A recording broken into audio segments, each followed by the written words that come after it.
$300 million is just too much pressure. That's too much for me. After yelling in agony, the man fled in some direction. He works for the company where I am employed as an interpreter.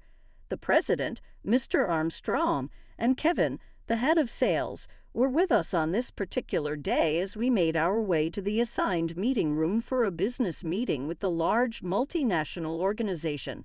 From the rear seat, he must have heard Mr. Armstrong claim, "If we pull this off, a $300 million revenue boost might just be within reach."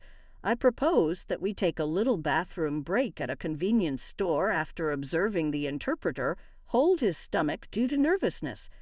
However, as soon as he got back to the car from the store, he broke down in tears and fled with a resolute expression.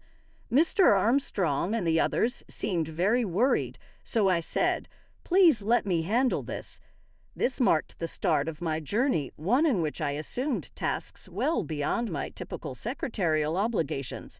I'm 30 years old and my name is Brandon.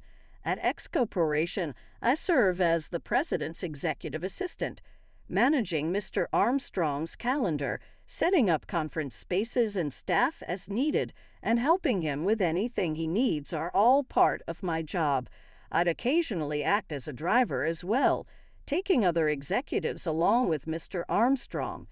Although I recall first being somewhat anxious about driving senior executives, I've become accustomed to it since I obtained my license. I've occasionally taken road vacations with friends, but when top executives are involved, the pressure is a little more.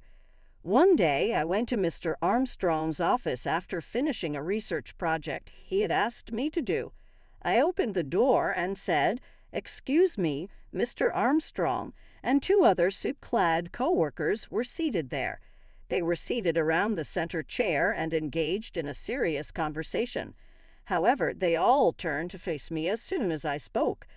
"Oh, Brandon, Kevin, the head of sales, was the one who mentioned that." He waved his hand casually and spoke in a comfortable tone. Timothy, the company's interpreter, mumbled, "Ah, hello, Brandon," with a small bow and anxiously glancing about.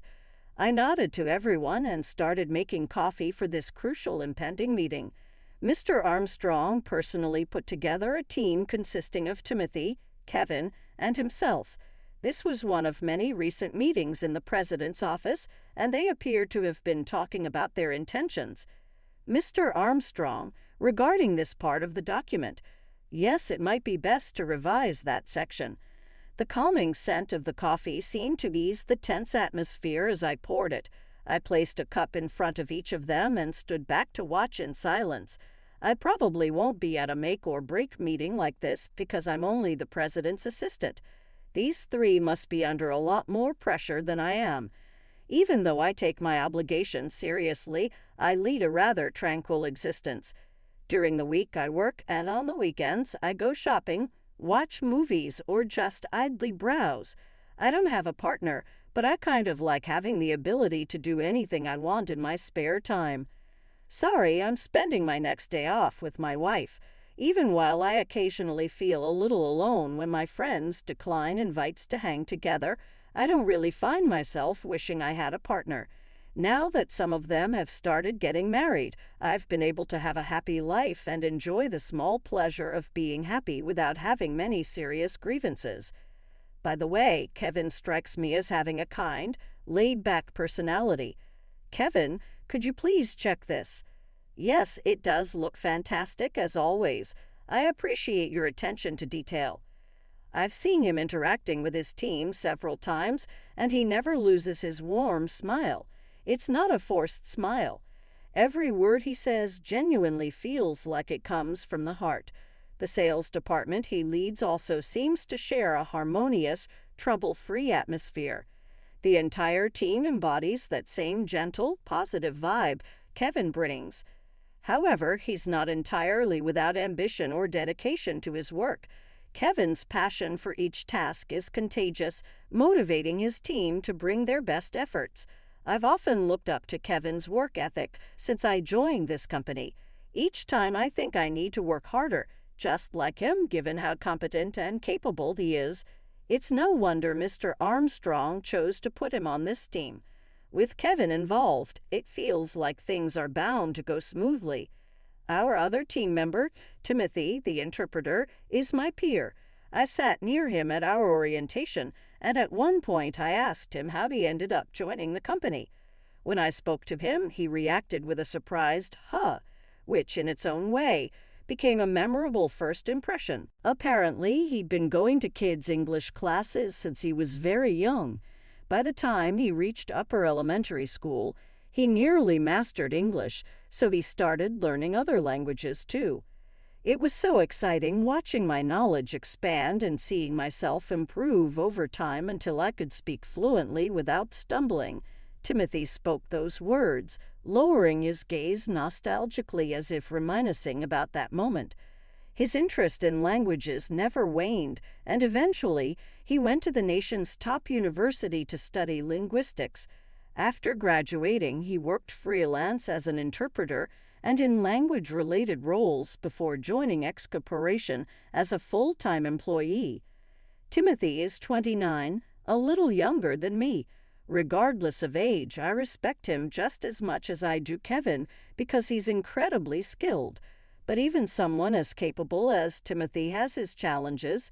He's rather shy, prone to anxiety, and has trouble expressing his opinions. I've seen him a few times in discussions with Mr. Armstrong and Kevin. When asked, "So, Timothy, what do you think?" he often turns red, looking a bit panicked. He stammers, barely able to get a word out. If he's this way around his own colleagues, dealing with unfamiliar clients during business talks must be even more challenging. Apparently, the stress sometimes causes him stomach issues. He would murmur, excuse me, I need to go to the restroom, and end up hiding out there for about 10 minutes. For this reason, any meetings involving Timothy are scheduled with extra time as a buffer. He keeps stomach medicine on hand at all times, not just in his bag, but in his suit pocket too. I've even seen the small medicine case fall out, and he leans over occasionally. But his language skills are so exceptional that his nervousness pales in comparison, making him one of the company's top assets. Around the time Timothy joined, the company started handling more international consultations, and his presence gave a noticeable boost to those efforts. Of course, this is only mentioned in his absence to avoid adding to his nerves. Countless discussions took place in the president's office. Finally, the day came for our team to head out for an important business meeting. We planned to meet at the station near the company, and then I'd drive us to the location. "Hey, good morning, Brandon." "Good morning, Mr. Armstrong." Mr. Armstrong arrived 10 minutes early. Kevin joined us around the same time, and I gave them a quick nod. "Thanks for driving today, Brandon." "Yes, I will drive safely." With that, we waited for the last member, Timothy. As Mr. Armstrong and Kevin looked over the meeting, I kept glancing down at my watch. The ticking hands moved closer to the meeting time, and my heartbeat grew louder with each passing second. There was no sign of him at all. I looked around but couldn't spot anyone who looked like him. I quickly took out my phone and called, but all I got was the soulless beeping of an unanswered call. "Has Timothy still not shown up?" Mr. Armstrong asked, his face starting to show some concern. Could he be feeling unwell, or did something happen on his way out of the house? Just as I began to worry about Timothy's whereabouts, I heard a breathless voice. "Sorry for the delay. I'm so sorry for keeping you waiting." Timothy finally showed up, rushing in a few minutes after our meeting time. He explained that he had been hit with severe stomach pains from the nerves, and since he was running, he hadn't noticed my car. All three of us, Mr. Armstrong, Kevin, and I, sighed in relief. Thank goodness. For a moment, I'd feared we were starting the day off with an unexpected incident, but it looks like we're back on track. "I'm truly sorry," Timothy said, his expression heavy with guilt. As Mr. Armstrong and Kevin assured him that it was all fine, Timothy kept apologizing repeatedly. Our client today was a company with a major international presence. While I kept my eyes on the road, I listened to snippets of conversation between Mr. Armstrong and Kevin, as though I were tuning into a radio show. It's hard to believe this opportunity finally came through. Yes, our persistence paid off. The voices of Mr. Armstrong and Kevin sounded as if they were savoring their joy. It seemed they had been reaching out to the other party for years, and now, after much effort, they finally made it happen. Clearly, they were putting everything into this deal. The client company is a true giant in its field. Their representative was scheduled to fly back home today, but had made time for this meeting right before departure. If this works out, that $300 million revenue goal could actually become a reality. Through the rearview mirror, I could see Mr. Armstrong's excited grin as he clenched his fist with confidence, while Kevin responded with a gentle smile. Timothy, in the passenger seat, went pale and began to tremble visibly. "Are you all right? Are you sure? You're okay." His shaking was so intense that I could feel it even from where I sat. No matter how hard I tried, it kept slipping into the corner of my vision. I knew I should focus, but my eyes kept darting over to it involuntarily. "Yes, I'm fine," he said, but it was clear he didn't mean it. His voice and body were both trembling, and his words faltered at the end. He was far more nervous now than he was during the discussion at our office. That's just how he is under pressure. A $300 million figure was weighing heavily on his shoulders. "Here, take this if it helps," I said, handing him a honey candy from the stash I kept in the car, hoping it might offer him a little comfort. "Oh, thank you." Timothy quickly tried to put it in his mouth, but his hands were trembling, and he struggled to open the wrapper. After about 5 minutes, the amber-colored candy finally entered his mouth, only highlighting his nervousness even more. The hard clinking sound of the candy against his teeth continued until it fully melted. While I was curious about the conversation between Mr. Armstrong and Kevin, my mind was mostly occupied by concern for Timothy.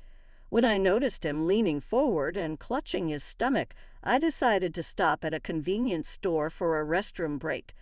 "Sorry, I need to use the restroom." Timothy quickly got permission from the cashier before dashing into the restroom. "Do you think he'll be all right?" I asked. "He may be struggling now, but I'm sure once we're in the meeting, he'll deliver as usual." Mr. Armstrong and Kevin watched him with worry, but their conversation soon drifted back to the upcoming deal. Their excitement was palpable. "This is a $300 million business, the highest in our company's history. Let's hope it all goes as planned," they continued, their enthusiasm turning to optimistic projections. Caught up in their high spirits, I couldn't help but join in, getting excited along with them as we chatted away, our voices filling the car with lively anticipation. As we continued talking for a while, Mr. Armstrong's phone buzzed, signaling an incoming call. He held it to his ear and began speaking about something, so I turned my gaze toward the convenience store entrance, waiting for Timothy to come out. Just then, right on cue, he appeared and glanced around the parking lot with a troubled look. His eyes darted in every direction as if searching for something. Did he forget where we parked the car? I rolled down the driver's window and called out, "Timothy, over here." He snapped his head up at the sound and seemed like he would come straight to the passenger side, but instead he muttered, "Oh," and began groaning. Something was definitely wrong. His body was trembling even more than before. Even from a slight distance, I could see his lips had lost all color. His eyes were wide as if they might pop out of his head at any moment.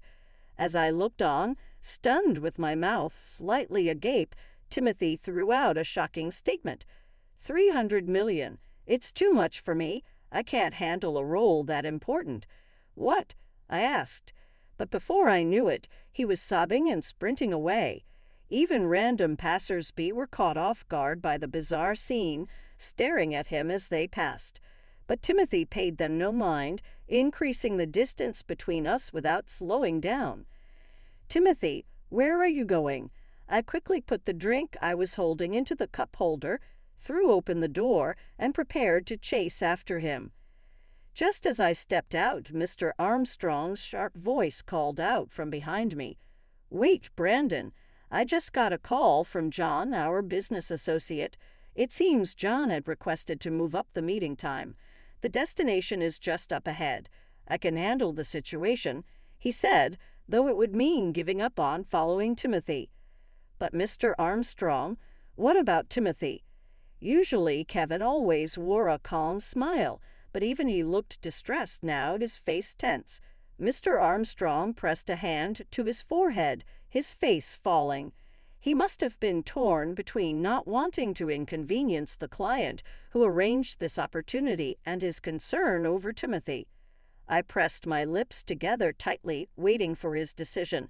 It felt like an endless silence stretched on. It was so quiet, it seemed like we were the only ones left in the world. At last, Mr. Armstrong slowly began to speak. "Timothy is a grown man. He's not a helpless child. He looked upset, but he should be able to catch a ride home. He has a phone, so we can reach him. I doubt he'll run into any real trouble." Kevin interrupted urgently, "But he's our interpreter for this deal, isn't he? When it comes to high-level business English, well, our language skills are limited." Mr. Armstrong's eyes widened, and he groaned. "Oh, that's right." Though he appeared composed, the air around him made it clear he was actually panicking inside. "Should we still try to catch up with him? But if we do, then we'll be cutting it too close to the appointment time." While Mr. Armstrong and Kevin deliberated, time continued to tick away mercilessly. Noticing how fast the clock was moving toward the appointment time, Mr. Armstrong's anxiety visibly increased.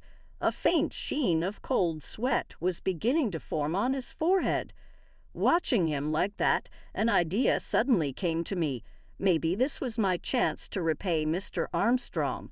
The ticking second hand on my watch, the tense voices of Mr. Armstrong and Kevin, and no other solution coming to mind, I tightened my fists slightly as if gathering my resolve. "Mr. Armstrong, I have a suggestion." Both of them flinched at my voice, turning to look at me almost simultaneously. "Given how Timothy looked, I doubt he'll be back any time soon. Why don't you leave this to me?" Brandon, Kevin was the first to react, while Mr. Armstrong, eyes wide, stared intently at me, forgetting even to blink. "I may not speak multiple languages like Timothy, but I can handle English just fine." My words made the two of them exchange glances. Mr. Armstrong briefly glanced at his watch, then nodded as if he had made up his mind. "All right, I'll leave the interpreting to you." Relieved that they trusted me in this high-stakes situation, I let out a quiet thank you, feeling a weight lift from my chest. I was worried about Timothy, but right now we had no choice but to move forward with the meeting. Leaving the convenience store behind, we headed to the rental conference room near the airport. The clients were already there, and following Mr. Armstrong's lead, we each greeted them and exchanged handshakes. Everything moved quickly, without a moment to catch our breath. I wondered absent-mindedly if waiting around for them would have made me even more nervous. The client's president was John Smith. When I shook hands with him, he held on tightly, not letting go. It felt like he held my hand far longer than he had with Mr. Armstrong or Kevin. "What's going on?" I thought, tilting my head slightly in confusion. He looked me over intently and blurted out in surprise, "Are you Brandon? I've been looking for you. I finally found you." Both Mr. Armstrong and Kevin let out sounds of shock alongside me. I hadn't expected my name to come up here of all places. It seemed he knew who I was, but I had no memory of him. As I glanced down, trying to search my memory, John began speaking. "We met once when you were in college," he said, a hint of nostalgia in his voice and perhaps a touch of disappointment that I didn't remember. John's words took my breath away. Memories from before I started working as the executive assistant to the president flooded back like a flashback. I'd always loved studying, or maybe it was more that I had an intense curiosity. I hated the feeling of not knowing something. Just doing the worksheets from school wasn't enough, so I'd buy extra study books myself and never missed a chance to review and prepare. That drive helped me get into Harvard University after high school. The excitement of studying specialized topics thrilled me, and I remember not being able to sleep the night before my first class. A good memory in its own way. Even after starting college, my thirst for knowledge and curiosity for learning never slowed down, and I managed to keep up good grades. One day in a certain class, we had a group discussion. I'll be the facilitator. I volunteered right away, and since no one objected, I took the lead. The discussion went smoothly, with everyone contributing ideas, making it a productive and enjoyable experience. We even reached a solid conclusion within the time limit, leaving us all with a satisfying sense of completion. John had been watching that discussion. He had connections with people at the university and had taken the opportunity to observe students. Apparently, I had caught his eye. "Hey, do you have a moment?" After the class, he called out to me. When I turned around, I saw an unfamiliar adult standing there. Though he was smiling warmly, I remember being cautious at first, unsure of his intentions. "Ah, yes. What is it?" In response to my guarded answer, John replied enthusiastically, "Your skills are truly impressive." I was so shocked by the unexpected compliment that I froze, mouth slightly open. Then he continued, his words filled with excitement. "Do you know what you want to do after college?" Even though I had left Japan to attend this university, I hadn't really figured out my future plans. I mumbled, unsure of what to say, but I couldn't lie or try to act impressive. When I admitted honestly that I hadn't decided, he responded with an exaggerated, "What? That's practically a loss for the world." That was definitely an overstatement. Not sure whether to laugh or take him seriously, I gave a faint, uncertain smile. "Then how about coming to work for us?" he said. He mentioned that he ran a company in the U.S.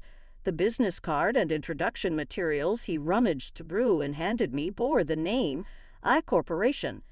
"A talent like yours would be welcome any time," he said, with a playful wink before practically skipping away with a cheerful stride, leaving me there, mouth agape. It was such a memorable encounter. But as time passed and graduation approached, I'd completely forgotten his offer. The business card, once carefully placed somewhere noticeable, had somehow slipped to the back of my drawer. Back then, my mind was filled with thoughts of returning to Japan. I missed my childhood home, the delicious seafood, and the safe streets. So I decided not to pursue a job in the U.S. and return to Japan with the Harvard degree I had worked so hard for. Looking back now, I feel a bit embarrassed, but at the time I was quite full of myself. I thought surely any company would want someone like me, and I had a rather arrogant attitude. As it turned out, my prediction was spot on. Every company wanted someone with a Harvard degree like mine. Each time I mentioned the university's name in a job interview, I saw a shift in the interviewer's expression. Initially uninterested, their eyes would gradually light up, sparkling as if they had stumbled upon a hidden treasure. I found it amusing and took satisfaction in feeling like I was the one choosing a company to work for, which now feels like a regrettable part of my past. Even though I received multiple job offers, I stubbornly insisted on only accepting a position that met all my conditions. So it took quite a while to find a company that fit. Once I finally started working in Japan, though, my career was far from smooth. My pride kept me from following my boss's instructions, and my resistance to their way of working left me isolated. "I can't stand working with him," I overheard senior employees say in the empty break room. "He never listens to instructions. He's so overconfident. Glad I didn't have to train him. It would have just been extra stress." I came across comments like that more than once or twice. Naturally, none of them were positive, and it was always complaints about me. But I couldn't rein in my inflated pride and ended up blaming everyone else. thinking they just didn't understand me. Of course, this led to further alienation from my colleagues. When I clashed with my boss over a project during my second year, I impulsively quit. Still, my arrogance didn't go away. I'd assumed I'd find a new job quickly. I did get a few offers, but none matched the conditions of the company I had just left. If only I had dropped the mindset of being the one doing the choosing, I might have found a job easily. Instead, I went without work for 2 years. During that time, I received invitations to class reunions and messages from old friends asking me to go out, but I turned them all down. I was mortified by the thought of anyone laughing at me as the unemployed Harvard graduate. I'm talented, so why did things turn out like this? After being lost in these thoughts for half a year, I felt something snap in my mind, like a crack splitting through me. Maybe it was the sound of my overblown pride shattering, or maybe my mind finally reaching its limit. Suddenly, I had this idea of applying for jobs. As if I only had a high school diploma to even deceive myself, although it took time to get hired, one company did bring me to the final interview with the president. That was X Corporation, the very company where I'd eventually work. I had no other options left. I had to make it happen. Whatever questions they asked, I'd have to answer flawlessly. With that mindset, I went in, but I was left speechless almost immediately after the interview began. "You're not really a high school graduate, are you?" It was Mr. Armstrong who cornered me with that question right from the start. Of course, a hastily faked resume from an amateur would be exposed immediately. Regret washed over me slowly, and without a second thought, I dropped to my knees and apologized sincerely. "I'm terribly sorry." The only thought in my mind at that moment was, "It's over." I couldn't imagine any scenario where I'd still be considered for the position. I was fully expecting him to tell me to leave, but instead I heard unexpected words. "I get the feeling that you're actually a sincere, hard-working person, perhaps so diligent that you veered off track and ended up falsifying your background. That's the impression I get from you." There was a kind tone in his voice, completely free of any judgment. Hearing that, my hardened heart softened, and I couldn't stop the tears from streaming down my face. To my shock, Mr. Armstrong smiled and told me he would forgive what I had done and hire me as his assistant. "Thank you so much." I pressed my forehead to the floor once more out of deep gratitude and vowed never to deceive others for my own selfish reasons again. And so I began my journey as his assistant, which brings me to where I am today. Whenever I recall those days, especially my behavior during the job search, I still get chills down my arms. Yet, over time, I've come to see those experiences as essential. With John's high regard for me, the business meeting went smoothly. We even received encouraging words. "I'd love to seriously consider this proposal." In the end, he added, "Honestly, I'd like Brandon to join our company, but if you've chosen a place, then I hope you can thrive there." His tone held a familiar blend of nostalgia and loneliness. Just like before the business meeting, however, this time it seemed to carry even more warmth. We shook hands once more, and I drove him to the airport instead of him taking a taxi. Watching him walk away, I felt a sense of closure. A few days after the meeting, Timothy still hadn't shown up at the office since his escape from the convenience store. Just when I began wondering if he would ever return, Mr. Armstrong told me, "Brandon, we managed to get in touch with Timothy." I finished up the research task Mr. Armstrong had assigned me, gathered my laptop and files, and headed to his office. "Excuse me," I said, stepping in with a quick greeting, only to find Mr. Armstrong holding the receiver to his ear. "Yes, that's right. Come to my office right away," he said on the internal line, gesturing for me to come in with a wave. So I moved forward and set my things on the central table. A few minutes later, Kevin entered the office after me, then Timothy arrived, walking with an awkward gait. "Mr. Armstrong, what's this about?" It seemed I was the only one who knew what was about to be discussed. Kevin looked puzzled, and Timothy, his head down, was trembling slightly, clearly feeling uneasy. After looking at each of us in turn, Mr. Armstrong spoke in a solemn tone. "Brandon, please start with your report." His voice wasn't particularly loud, but it filled the room with authority. I nodded slowly and turned to Kevin. "Kevin, have you heard a certain rumor going around the company?" A rumor. Caught off guard by my question, he blinked in surprise. "It's regarding a company we could call a rival, Z Corporation." His gaze drifted into the air as if searching his memory, though in truth, it was likely just to avoid eye contact with me. "Oh yes, I remember. There's talk that Z Corporation has been attempting to disrupt our work and poach our talent, but it's just a rumor, right?" After he finished speaking in one breath, he twisted his lips into a crooked smile, an obviously forced expression, completely unlike his usual demeanor. I narrowed my eyes slightly. "Yes, that's the one. It would be nice if it were just a rumor. Don't you think so, Timothy?" I asked, glancing between Kevin and Timothy. Timothy, probably not expecting the conversation to shift to him, responded with a pathetic, "Huh. Yes." I sighed quietly and said, "Unfortunately, it's not just a rumor." Opening my laptop, I played an audio file. A familiar voice filled the room. "Just before the meeting, the interpreter is set to run away.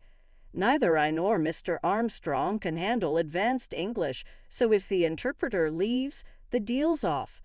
"What? No way." Kevin's face went stiff.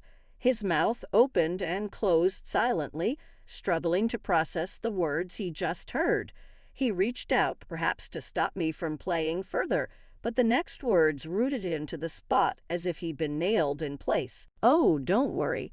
I already promised him 30% of the payment. No one can resist money. And as for your company, when I joined Z Corporation, you did promise to give me a better deal than X Corporation, right?"